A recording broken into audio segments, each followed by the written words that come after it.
Hello, in this video we discuss the child development and pedagogy, complete 30 questions that were asked in TET paper 2 on June 18, 2025, shift 1.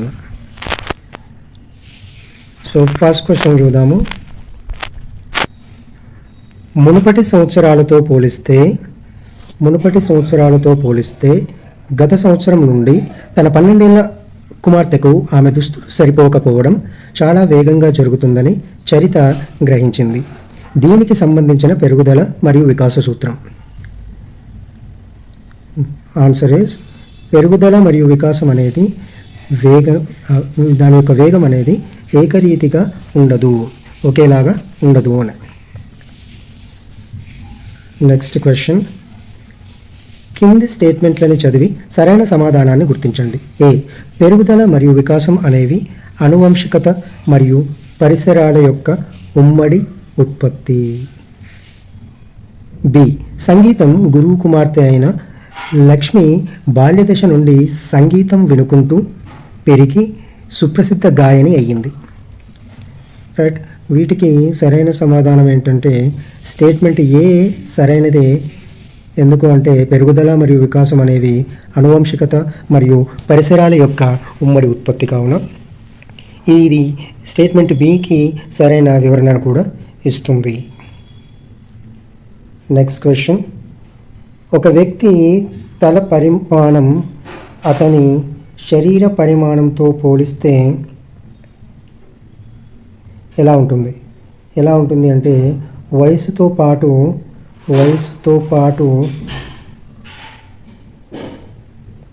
తగ్గుతుంది. వయసు పెరిగే కొద్దీ కూడా తల పరిమాణం పెరిగేటువంటిది తగ్గుతూ ఉంటుంది. నెక్స్ట్ క్వశ్చన్, వికాస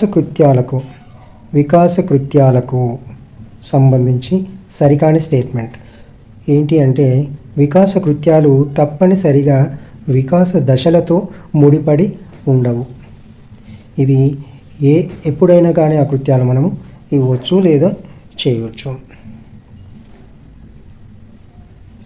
నెక్స్ట్ క్వశ్చన్, 5 ఏళ్ల అంజలి తోట నుండి పూలు కోయాలనుకుంది, కానీ ఆమె తండ్రి నువ్వు పూలు కోస్తే కాపలాదారుడు నిన్ను తీసుకెళ్తాడు అని చెప్పినందున ఆగిపోయింది. అప్పుడు అంజలి నైతిక వికాస దశ ఏమిటి? అప్పుడు అంజలికి ఉన్నటువంటి నైతిక వికాస దశ పూర్వ సాంప్రదాయ నైతిక దశ 1వ దశ అవుతుంది. నైతికతలో 1వ దశ అవుతుంది. నెక్స్ట్ క్వశ్చన్,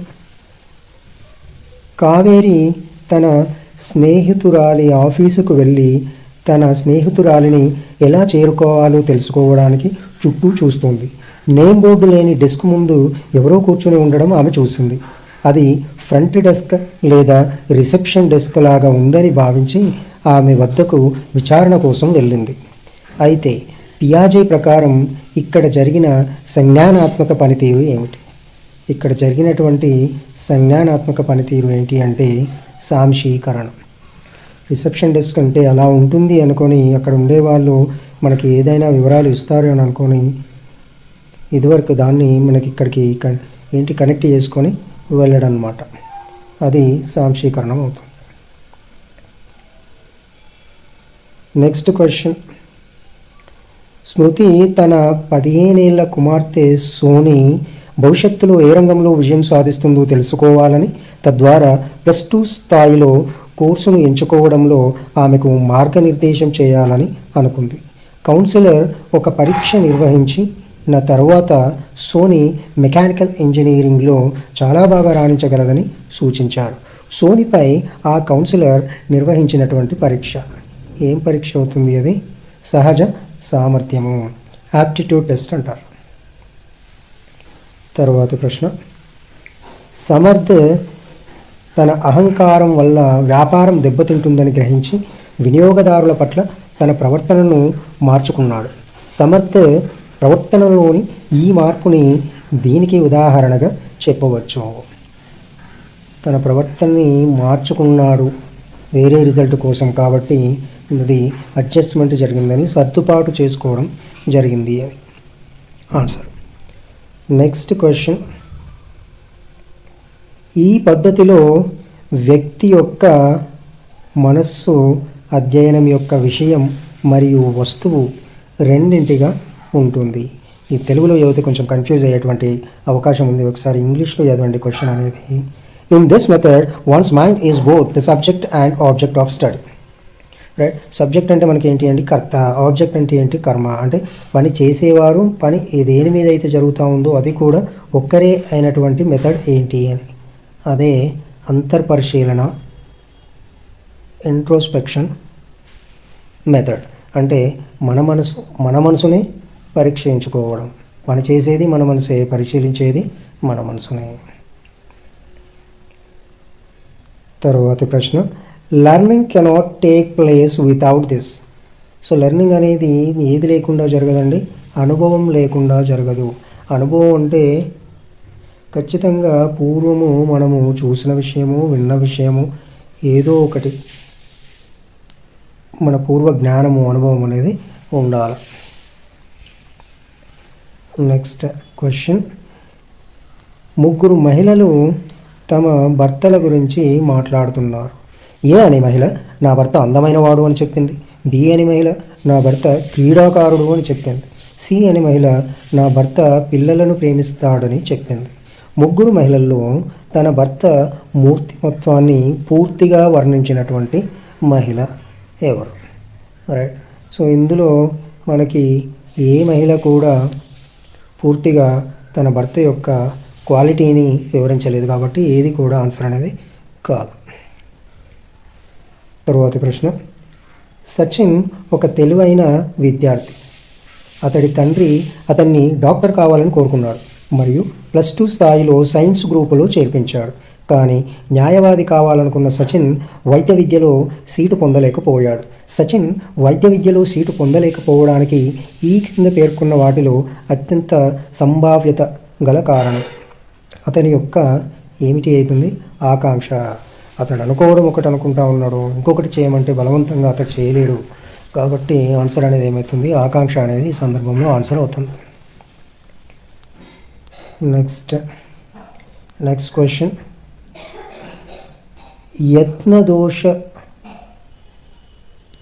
యత్నదోష అభ్యసనంలో అభ్యాసకుడు కొన్ని ప్రయత్నాల తర్వాత ఇలా చేయడం వలన ఎటువంటి పొరపాట్లు లేకుండా పరిష్కారాన్ని కనుగొంటాడు. ఆన్సర్ 2 అవుతాయండి. తప్పు ప్రతిస్పందనలను తొలగించడం ద్వారా ప్లస్ సరైన ప్రతిస్పందనను మాత్రమే స్థిరీకరించడం ద్వారా. అంటే లర్నర్ కొన్ని ప్రయత్నాల తర్వాత ఏం చేయడం నేర్చుకుంటాడు? ఫస్ట్ తప్పు చేస్తూ ఉంటాడు. తప్పు చేసినవన్నిటిని గుర్తుంచుకొని మళ్ళీ వాటిని రిపీట్ చేయకుండా వాటిని ఎలిమినేట్ చేస్తాడు. తర్వాత సరైన ప్రతిస్పందనని, రెస్పాన్స్ని గుర్తుంచుకొని దాన్ని మాత్రమే చేయడం అనేది జరుగుతూ ఉంటుంది. సో అట్లా ఏ మరియు బి రెండు కూడా జరుగుతూ ఉంటుంది ట్రయల్ అండ్ ఎర్రర్ లెర్నింగ్లో. నెక్స్ట్ క్వశ్చన్, పావ్లవ్ శాస్త్రీయ నిబంధనలు ఒక కృత్రిమ ఉద్దీపన దీనిని రాబడుతుంది. ఆర్టిఫిషియల్ కండిషనింగ్ అనేది దేన్ని రాబడుతుందండి? సహజ ప్రతిస్పందనకు సమానమైనటువంటి నిబంధిత ప్రతిస్పందనను రాబడుతుంది. రైట్, సో కృత్రిమ ఉద్దీపన కూడా సహజ ప్రతిస్పందనకు ఎట్లా అయితే రెస్పాన్స్ మనకి వస్తుందో అట్లాంటి స్టిమ్యులస్ కూడా ఎట్లా వస్తుందో అట్లాంటి రెస్పాన్సే మనకి ఆర్టిఫిషియల్ స్టిమ్యులస్ ఇచ్చినప్పుడు కూడా మనకి వస్తుంది. నెక్స్ట్ క్వశ్చన్, బిఎఫ్ స్కిన్నర్ ప్రకారం ఒక ప్రతిస్పందన దీని వలన సంభవించినప్పుడు ఉద్భవిస్తుంది అని అంటారు. దేని వల్ల సంభవించినప్పుడు ఉద్భవిస్తుంది అని అంటారు అంటే అన్నోన్ స్టిమ్యులీ ద్వారా ఒక ప్రతిస్పందన అనేది జరిగితే అప్పుడు దాన్ని ఉద్భవిస్తుంది అని అంటారు. దాన్ని ఇంగ్లీష్లో ఎమిటెడ్ అంటారు. That response is said to be as emitted response. Next question, ఒక ఉపాధ్యాయురాలు తన విద్యార్థులకు కొన్ని చుక్కల చిత్రాలను ఇచ్చి అర్థవంతమైన చిత్రాలుగా పూర్తి చేయమని కోరింది. పిల్లలు చుక్కలను కలిపి పువ్వుల చిత్రాలను చూపించారు. ఇక్కడ ఇమిడి ఉన్నటువంటి గెస్టాల్ట్ సూత్రం ఏంటి అంటే పూరణము. రైట్, ఉన్నటువంటి క్లూస్నన్నీ వాడుకొని కూడా టాస్క్ కంప్లీట్ చేయడం. నెక్స్ట్ క్వశ్చన్, సామాజిక నైపుణ్యాల సముపార్జన ఈ అభ్యసన రంగంలోకి వస్తుంది. Acquisition of social skills comes under this domain of learning. Effective రంగానికి కిందకి వస్తుంది, డొమైన్ కిందకి వస్తుంది. అంటే భావావేశ రంగం కిందకి వస్తుంది. సామాజిక సోషల్ స్కిల్ అనేది కూడా భావాలు మరియు ఆవేశాలు అంటే ఎమోషన్తో కనెక్ట్ అయి ఉంది కాబట్టి. నెక్స్ట్ క్వశ్చన్, సంరక్షణను నిర్ధారించే ప్రేరకాలు. సంరక్షణను నిర్ధారించేటువంటి ప్రేరకాలు. ఏం సంరక్షణను? ఒక వ్యక్తి జీవనాన్ని మరియు అతని జాతి సంరక్షణను నిర్ధారించేటువంటి ప్రేరకాలు ఏమవుతాయండి? అవి ప్రాథమిక ప్రేరకాలు అవుతాయి. నెక్స్ట్ క్వశ్చన్, కింది వాటిలో ముందుగా నిర్ణయించిన లక్ష్యాలతో అభ్యసనం ఎక్కడ చక్కగా నిర్వహించబడుతుంది? ఆన్సర్ ఏ మాత్రమే. పాఠశాలలో మాత్రమే ముందుగా నిర్ణయించినటువంటి కొన్ని లక్ష్యాలు ముందే మనం పెట్టుకుంటాం. పాఠశాలలో ఆబ్జెక్టివ్స్ అనేటివి స్కూల్లో మాత్రమే ముందుగా మనం పెట్టుకొని ఉంటాం. నైబర్హుడ్లో ఉండవు, అదే కుటుంబంలో లక్ష్యాలు కూడా ఉండవు. సో స్కూల్లోనే ఏమవుతుంది, మనకి ప్రీ డిటర్మైన్డ్ ఆబ్జెక్టివ్స్ ద్వారా అభ్యసనం అనేది జరుగుతూ ఉంటాం. నెక్స్ట్ క్వశ్చన్, వినీలా మరియు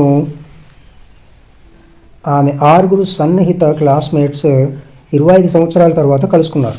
పాఠశాలలో ఉన్నప్పుడు తమ పుట్టినరోజులను వారందరూ కలిసి జరుపుకునేవారు. వారందరిలో వినీల వారి యొక్క పుట్టినరోజులు మరియు వారి యొక్క వేడుకల వివరాలతో సహా అనేక విషయాలను గుర్తు చేసింది. ఆమె స్నేహితులు వినీల ధారణ చూసి ఆశ్చర్యపోయారు. అయితే ఈ ధారణని ఇంకా ఇలా అని కూడా పిలుస్తారు అనేది క్వశ్చన్. ధారణని మనము స్టోరేజ్ లేదా నిలుపుదల అని పిలుస్తూ ఉంటాం.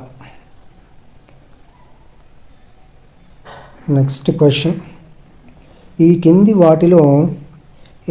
వాటిలో ఏది ఒక అభ్యసనం నుండి మరొక అభ్యసనానికి బదిలీ అవుతుంది? చూద్దాము. ఏ జ్ఞానం అనేది బదిలీ అవుతుంది, స్కిల్స్ కూడా బదిలీ అవుతాయి.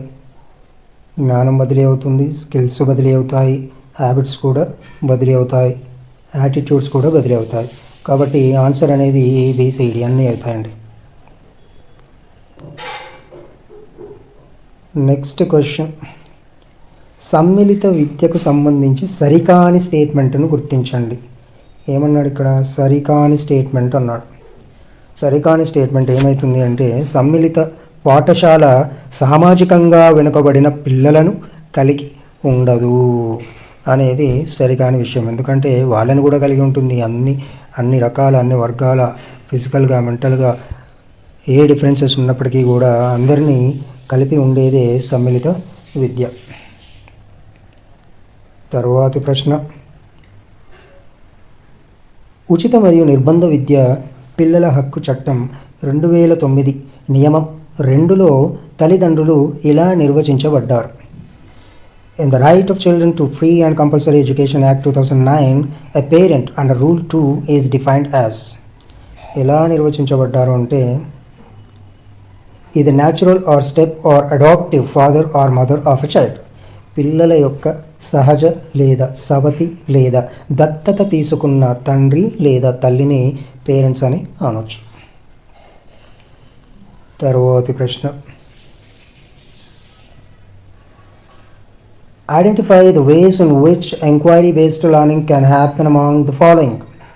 ఈ కింది వాటిలో ఎంక్వైరీ ఆధారిత అభ్యసనం జరిగే మార్గాలను గుర్తించండి. సో ఎంక్వైరీ బేస్డ్ లెర్నింగ్ అనేది వీటన్నిటి ద్వారా జరుగుతూ ఉంటుంది కాబట్టి అన్నీ కూడా ఆన్సర్ అవుతాయి. అబ్జర్వింగ్ ద నేచర్ని అబ్జర్వ్ చేస్తూ నేర్చుకుంటారు ఎంక్వైరీలో. ప్రిడిక్టింగ్ అవుట్కమ్స్, ఇలా అయితే ఇలా అవుతుందేమో అని ఫలితాలను అంచనా వేయడం వల్ల నేర్చుకుంటారు. మ్యానిపులేటింగ్ వేరియబుల్స్, మనకు ఉన్నటువంటి అవకాశాలని మ్యానిపులేట్ చేయడం ద్వారా నేర్చుకుంటారు. అనలైజింగ్ సిచ్యువేషన్స్, పరిస్థితుల్ని విశ్లేషించడం ద్వారా కూడా నేర్చుకుంటారు. మరియు ఇవాల్యుయేటింగ్ అసెషన్స్, వాదనలను మూల్యాంకనం చేయడం ద్వారా కూడా నేర్చుకుంటారు. కాబట్టి అన్నీ కూడా సరైనవే ఎంక్వైరీ బేస్డ్ లెర్నింగ్లో. Next question, one of the following is strategy for effective teaching. ఈ కింది వాటిలో ఒకటి ప్రభావవంతమైన బోధనకు ఒక స్ట్రాటజీ. ఏంటి strategy? Open class room approach. Next question, among the following identify those that are found in a blueprint of an achievement test. Achievement test యొక్క blue ప్రింట్లో కనిపించేవి ఏంటి అన్నాడు. రైట్, బ్లూ ప్రింట్ అంటే ఏంటి అంటే ఇన్ని సెక్షన్లు ఉంటాయి, ఈ సెక్షన్కి ఈ మార్క్స్ ఉంటాయి, ఈ సెక్షన్ యొక్క క్వశ్చన్లు ఈ టాపిక్ నుండి వస్తాయి, దీనికి ఎన్ని మార్క్స్ ఉంటాయి అని అనుకోవడం అన్నమాట. అది బ్లూ ప్రింట్. ఆ బ్లూ ప్రింట్లో మనకి ఏముంటుంది? బి అండ్ సి మాత్రం ఉంటాయి. Weightage to the different content units. Right, మనకి ఈ కంటెంట్కి ఇంత వెయిటేజ్ అనే అంశం ఉంటుంది. వెయిటేజ్ టు డిఫరెంట్ ఆబ్జెక్టివ్స్, అంటే స్టూడెంట్ ఇవి నేర్చుకోవాలి అని మనం ఆల్రెడీ కొన్ని ఆబ్జెక్టివ్స్ రాసుకుంటాం. ఆ ఆబ్జెక్టివ్కి అనుగుణంగా క్వశ్చనింగ్ ఉండాలి అనేది కూడా బ్లూ ప్రింట్లో మనకు ఉంటుంది. కానీ ఏముండదు? కీ పేపర్ ఉండదు, స్కోరింగ్ కీ ఉండదు, ప్లస్ యాక్చువల్ టెస్ట్ ఐటమ్స్ అంటే ఏంటి అండి? క్వశ్చన్స్, ఇండైరెక్ట్గా క్వశ్చన్స్ అన్నమాట. క్వశ్చన్స్ మనకి ఆల్రెడీ బ్లూ ప్రింట్లో ఉండవు. సో ఆన్సర్ ఏమవుతుంది? బి అండ్ సి మాత్రమే. Next question, the time for all activities in school limited by number of days in an academic year and is almost same throughout the country is called. పాఠశాలలోని అన్ని కార్యకలాపాలకు ఒక విద్యా సంవత్సరంలో రోజుల సంఖ్యతో పరిమితం చేయబడిన మరియు దేశవ్యాప్తంగా దాదాపు ఒకే విధంగా ఉండే సమయాన్ని ఇలా అంటారు. ఏమని అంటారు? అవైలబుల్ టైం అంటారు. తరువాతి question, according to this psychologist, knowledgeable person help the child to move from a lower actual developmental level to a higher level of potential development. ఈ మనోవైజ్ఞానికుడి ప్రకారం పిల్లాడు వాడి వాస్తవ వికాస స్థాయి నుండి ఉన్నత స్థాయి వికాసానికి చేరడానికి జ్ఞానవంతులు సహాయం చేస్తారు. ఎవరు చెప్పారండి? ఇది వైగోట్స్కి చెప్పడం జరిగింది. తరువాతి ప్రశ్న, the leadership style of a teacher who makes rules and does not allow to change rules and runs the class strictly as per rules is. నియమాలను రూపొందించి నియమాలను మార్చడానికి అనుమతించని మరియు కఠిన నియమాల అనుసారం తరగతి గదిని నడిపించే ఉపాధ్యాయుడి నాయకత్వ శైలిని ఏమంటామో మనము అంటే నిరంకుశత్వ, ఆటోక్రటిక్. నేను చెప్పింది రోలోను ఇదే చదవాలా, ఇదే రాయాలా, ఇలాగే చదవాలా, ఇప్పుడే చదవాలా. రైట్, సో ఇట్లా కొన్ని రూల్స్ ఏర్పరిచి అతని రూల్ ప్రకారమే క్లాస్ మొత్తం కూడా నడిపిస్తూ ఉన్నట్టయితే అది ఆటోక్రాటిక్ లీడర్షిప్ లేదా నిరంకుశత్వ తరగతి నియమావళి అవుతుంది. తరువాతి ప్రశ్న, according to Bruner, learning is an active process of discovery influenced by learners dash. Bruner ప్రకారం అభ్యసనం అనేది అభ్యాసకుల యొక్క వీటిచే ప్రభావితమైన ఒక క్రియాశీల ఆవిష్కరణ ప్రక్రియ. వీటితో ఏర్పడిందండి అది. ప్రియర్ నాలెడ్జ్ ఉండాలి, ప్లస్ సామర్థ్యము ఉండాలి. మెచ్యురేషన్ అనేది క్రమక్రమంగా డెవలప్ అవుతూ ఉంటాం. Thank you very much for watching this video. For more videos like this, please like, share and subscribe.